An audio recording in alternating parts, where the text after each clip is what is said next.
a women's suffragettes movement because he was fighting for the right to vote for women. And it is, a telling moment. And when he dies, all of a sudden, in July of that year, there is the first National Conference of Colored Women in Boston, held at Berkeley Hall. And, and the conference is keynoted by none other than Harriet Tubman. And, some amazing women. It's the convergence of the African-American, what was called the Women's Club movement. And it is just an amazing moment because from thenceforth, Black women will have, a platform and a voice that did not exist prior to them. And then you have this deliberate, constructed emergence of a new leader on September the 18th of 1895, and that is what? The Atlanta Exposition speech of Booker T. Washington. And Booker T. Washington basically says during the, quote, Reformation period, they destroyed Reconstruction, we're in the Reformation period, and he says to the world, blacks know our place. That's basically what he says. And we're happy to be separate, right, Tiffany? He says we're happy to be separate, like the fingers on the hand.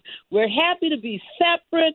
All we need to do is uplift ourselves, make ourselves better people. This is totally contrary to the conference that the Black women have had in July, where they, really raged about, the just unacceptable stereotypes that have been imposed on Black people and the degradation and the deprivation of rights. He says, listen, we need to help work ourselves. We got to become better people, more moral, and we got to do that through hard, industrious work. And we need to go to industrial schools and become good laborers. And good, workers in factories, if we can get there, but on the land mostly, and in domestic positions. And he says this is who Black people should be. W.E.B. Du Bois is saying, hell no. We could be anything we want to be, and Anna Julia Cooper and all of them are, making the same point. So it's just such a hell of a year, 1895, because folks, without the Atlanta Exposition speech, what about the next year, 1896? What do we get there? Plessy versus Ferguson. What is your reflection when you think about all of that, Ernie? What does that mean to you? Yeah, it means to me that a whole lot of stuff, we think there's a whole lot of stuff going on now. There was major closed door meetings going on back then. It wasn't like, the Supreme Court was just sitting out there, doing stuff on their own. There was a whole lot of stuff going on back then. And it's just, for me, as you said, there were so many things that white men were fearing. And I say white men because white women didn't have power, essentially political power. So, but that was, as you state, that was their biggest concern was holding on to that power. And so that meant you had to suppress the voice of Black women. And so people like Booker T. Washington were funded, supported, and then unfortunately, certain Black men kind of subscribed to this idea that men should lead, and so that further hurt us, because as even Ida B. Wells was initially left off the charter of the NAACP. So, these are the things that we've got to be mindful of, Black men today, to understand why we need to step up.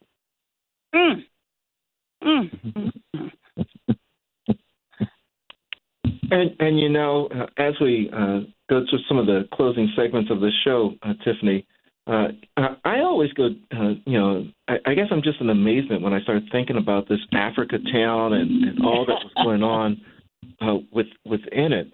And I've got to, I just want to ask you, like the people that are around Mobile and other parts of Alabama, has there been a reaction from the African-American population that's there regarding Africa Town? Is there a pride that's taken into it? Is it somehow enshrined and those that are descendants of those that were part of Africa Town are sort of lifted up and seen differently by the others that are there in the community? Are there political ramifications? Are people trying to help the folks that were there to preserve the history of Africa Town and those that are descendants that came there? The short answer is yes, but there's many nuances, like those questions that it inquired about the nuances of the dynamics in the community. It's definitely a pride that the people in Africa Town feel, especially the descendants who are descendants of the Clotilda, but most of the people who were aboard the Clotilda did not stay in Africa Town. Many of them, I think like maybe 60% of them, went to other places like Selma and other places in Alabama because they were sold off. And so there's descendants that are nationwide, maybe even worldwide. And there are also people who are living in Africa Town who were raised in Africa Town who are not descendants. And so there are nuances in the story, but overall there is a sense of pride because the story was so invalidated for so long that when it was discovered, it feels like a weight was taken off of our shoulders because it was just a myth in the and so when that weight was taken off of our shoulders, it now feels like our ancestors' experiences and achievements are being honored and being validated, not only in our city and our state, but nationally and internationally. We get a lot of guests to the Heritage House that are from places like Germany and Australia, like just random places around the world just coming to see the story and learn about our ancestors' history. But also, this isn't just our ancestors' history. This is the Black American history. Yes. Some of our ancestors and our lineage it was erased. Like, we don't know where we come from, the tribes that we come from. But for my community to have that tangible evidence is just a reflection of what we've all been through as a collective in the Black community. And so overall, there are still political nuances. There's a lot of support that's being poured into Africa Town. And then a lot of concerns like what if gentrification happens to the community and things of that nature. But overall, it's a very proud thing that we have that we uplift. We can.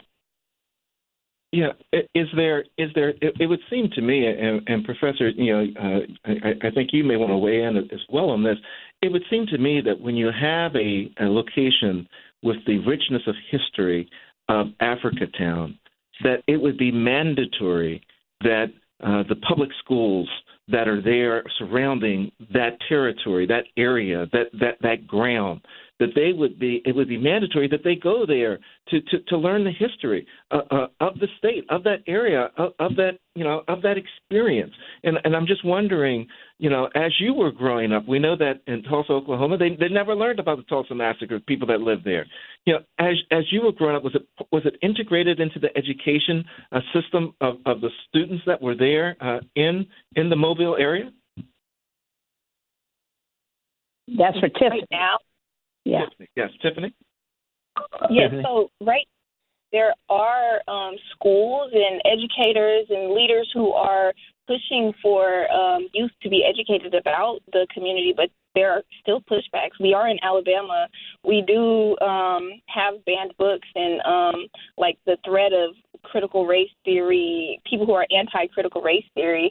And I do see that, but Mobile is a majority Black city, and so we have a lot of cultural heritage and a lot of people who are leaders who are making efforts towards uplifting our cultural heritage. There's pushback, but there's more people who are supporting.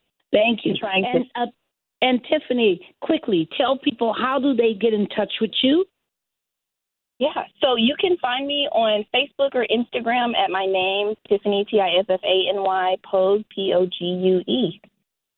All right. Thank you so much for being our guest. Ernie, how do people get in touch with you quickly? Because we have 2 announcements we must make. Sure. EQUARLE1@jhu.edu.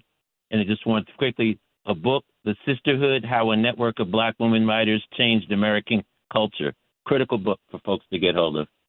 All right, now in Barracoon, everybody, by Zora Neale Hurston. Daryl, 2 big announcements. 1, we want everyone, of course, who, Daryl, you'll finish about who they should, what states are voting today. But I want everybody to know next week, meet us on Wednesday, March 27th at the 11th Circuit Court of Appeals in Atlanta, Georgia. At 56 Forsyth Street.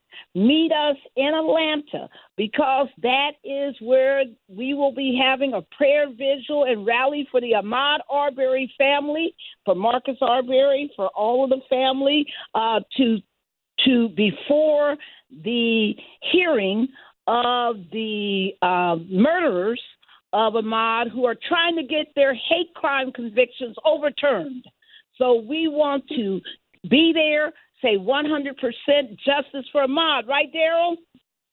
Absolutely, Barbara. So you want to be certain that you're there to participate, to hear about this appeal, and to stand in support and pray with the family of the Arbery's. And if you are in Arizona or Florida or Illinois or Kansas or Ohio, this is your voting day. Get your vote on. It's time now to make your way to the polls and vote if you're in one of those 5 states. As Professor Quarles said, as we were talking about the various aspects of African American history, of women in the history, that one of the biggest things that we've got to be certain that we do is make our way to the voting booth, to be certain that we're electing people that will uphold our history, that will uphold our values, and will treat our community with dignity and respect.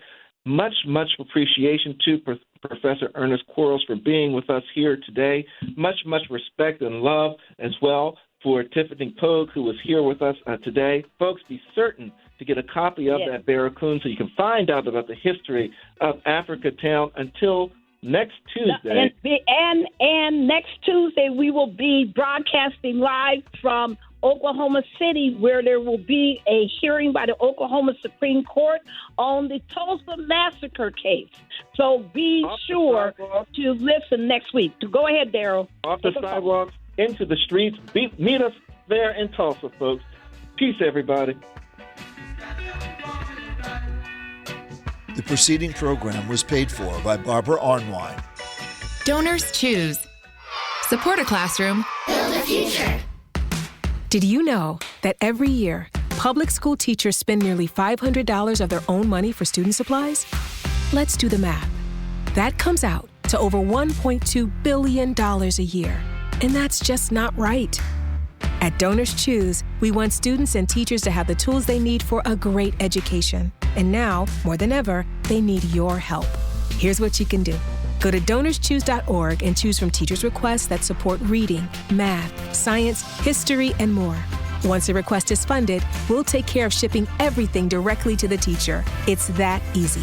You'll receive thank you letters and photos from students and teachers, and a report of how every dollar was spent. With school just around the corner, the need has never been greater. Learn more at DonorsChoose.org. Donors Choose. Support a classroom. Build a future. News Talk 1450 and 95.9 WOL with the Carl Nelson Show. Weekdays from 6 to 10 a.m. Reverend Al Sharpton keeping it real from 1 to 4 p.m. And the Tavis Smiley Show from 4 to 7 p.m. Download our mobile app and take us everywhere you are or listen live at WOLDCnews.com. The news and issues that matter to you most from Carl Nelson, Reverend Al Sharpton, and Tavis Smiley on 1450 and 95.9 WOL. WOL Washington, D.C. W240DJ Washington. 95.9 WMMJ HD3 Bethesda. WKYS HD3 Washington. WPRS HD3 Waldorf and worldwide at WOLDCnews.com. The views and opinions of the following show do not necessarily...